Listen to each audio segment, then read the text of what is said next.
दर्शन करने के लिए कितने लोग आते हैं। पर जब इस समय भागवत आयोजित हुई तो घर का काम जैसे तैसे निपटा करके दौड़े आ रहे हैं। यज्ञ दर्शन के लिए आप लेट सेट भी आते, पूर्णाहुति के लिए लास्ट दिन भी आ जाते, पर रोज रोज क्यों भाग करके आते? इसका मतलब भागवत कथा का नाम सुन करके ही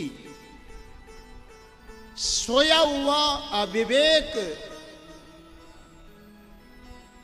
जो सोया हुआ ज्ञान था, विवेक था, वो जागृत हो गया, अविवेक नष्ट हो रहा है। दूसरी बात, भागवत कथा से वैराग्य हुआ है कि नहीं? यदि वैराग्य न होता तो घर छूटता ही नहीं। पीछे से क्या होगा, इसका क्या होगा, गाय को पानी कौन पिलाएगा, भैंस को पानी कौन पिलाएगा,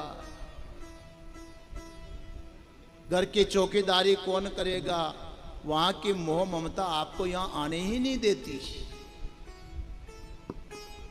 इसका मतलब आपको वैराग्य भी जागा है, तब सबको छोड़ करके यहां आए हैं। विवेक जाग गया, वैराग्य जाग गया।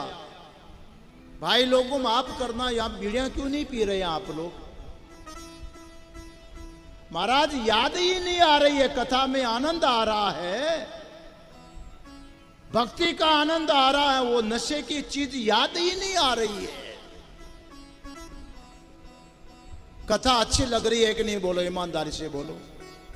सच में ये आपकी भक्ति जाग गई है,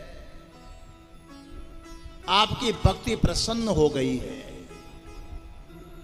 ज्ञान जगा, वैराग्य जगा, भक्ति प्रसन्न हो गई। इसलिए पहले दिन की कथा में माताओं का तो पंडाल पूरा होने जा रहा है। मुझे तो समझ में नहीं आ रही कि 5वां दिन आते आते बैठेंगे कहां। आप लोग ध्यान रखना, नहीं तो इनका कब्जा हो जाएगा इधर भी। बिल्कुल, इसमें कोई शक नहीं है। आप लोगों को कोहने मार मार करके कोने कर देंगी ये। हाँ, ये भक्ति प्रसन्न हो गई है, इसमें कोई शक नहीं है। भागवत कथा जहां होती है भक्ति प्रसन्न होती है। अब कथा शुरू हो रही है। नारद जी और सारे तीर्थ, भक्ति, ज्ञान, वैराग सब सामने बैठे हुए हैं। सनकादि ऋषि कथा सुना रहे हैं। उन्होंने भी भागवत की महिमा सुनाई। ध्यान दीजिए, बड़ी अद्भुत कथा आ रही है, महत्वपूर्ण कथा है महात्म्य प्रसंग की। सनकादि ऋषि नारद जी को कहते हैं, मुख्य श्रोता नारद जी थे सामने। नारद जी को कहते हैं कि नारद जी, भागवत कथा तो बड़ी अद्भुत कथा है। ये मानवा पाप कृतस्तु सर्वदा सदा दुराचार रता विमार्ग गाहा। क्रोधा अग्निदग्धा कुटिलाश्च कामिनः सप्ताह यज्ञेन कलौ पुनन्ति ते। ये भागवत कथा बड़ी अद्भुत कथा है। इस संसार में ऐसे ऐसे मानव जिन्होंने सारे जीवन केवल पाप ही पाप कर्म किए, निकृष्ट कर्म किए हो, खोटे कर्म किए हो, दुराचारिता के मार्ग में चले हो, खोटे रास्तों से चले हो, क्रोध की आग में जले हो, कुटिल हो, कामी स्वभाव के हो। ऐसे लोग जिन्होंने सत्य का त्याग कर दिया हो, माता पिता की सेवा नहीं करने का बड़ा भारी दोष लगा हो,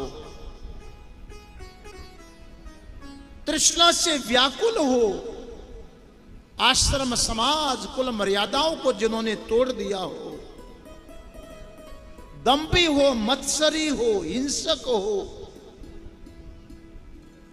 शराबी स्वभाव के हो, चोरी करने वाले हो, ब्रह्म हत्या का पाप लगा हो, सुवर्ण की चोरी करने का पाप लगा हो, महापाप करने वाले लोग हो, शरीर से, वाणी से, मन से, सारे जीवन जिन्होंने पाप के कर्म किए हो, अगर ऐसे महापापी लोग भी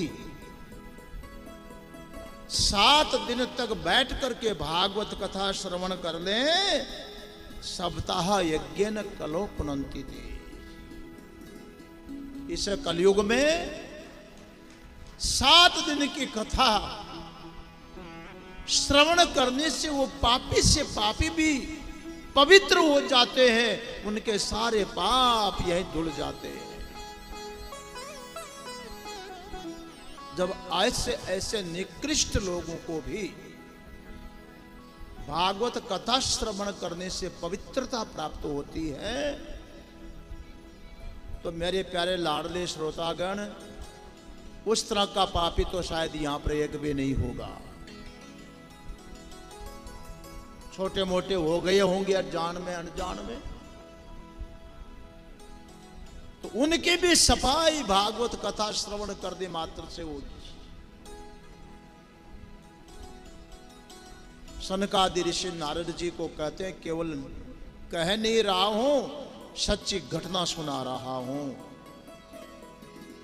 अतर्ते कीर्ति श्याम इतिहासम पुरातनम, एक प्राचीन सत्य इतिहास है, वो घटना मैं तुम्हें सुना रहा हूं।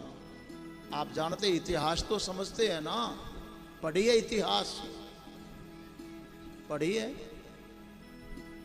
इतिहास के शब्द का अर्थ क्या होता है। कौन कौन इतिहास पढ़ी बताओ, क्या इतिहास का अर्थ क्या होगा?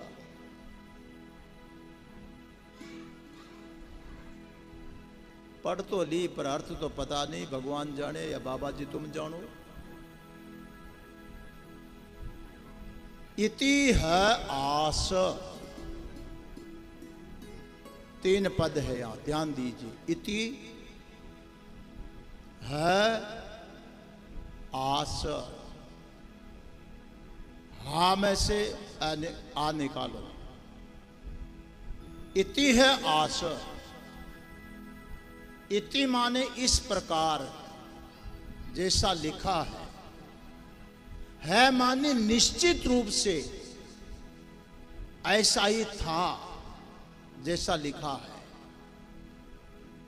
इतिहास का अर्थ होगा जैसा लिखा है, निश्चित रूप से ऐसा ही था, सच्ची घटना जिसको बोलते हैं। ऋषियों ने नारद जी को कहा, मैं तुमको इतिहास सुना रहा हूं, कल्पना नहीं है। मुंशी प्रेमचंद की कहानियां मत समझ लेना, ये इतिहास है, ये सच्ची घटना है। भागवत का अद्भुत चमत्कार आप सुनोगे, और इस कथा को श्रवण करने मात्र से भी पाप नष्ट होते हैं। इसलिए नारद जी ध्यान से सुनिएगा, भागवत की बड़ी महिमा है। एक तुंगभद्रा नाम की नदी थी दक्षिण भारत में, और उस नदी के किनारे एक गांव था। जैसे आपका गांव बसा हुआ है खाड़ी के किनारे, ऐसे नदी के किनारे गांव बसा था। हर वर्ग के, समाज के, जाति वर्ण के लोग रहते थे। एक ब्राह्मण परिवार रहता रहा। परिवार का मुखिया ब्राह्मण था जिसका नाम था आत्मदेव। आत्मदेव ब्राह्मण बड़ा विद्वान और वैदिक परंपराओं का, स्मार्त परंपराओं का पूरा ज्ञान रखने वाले विद्वान। नाम मात्र का ब्राह्मण नहीं, बड़ा तेजस्वी और लक्षणों का ब्राह्मण।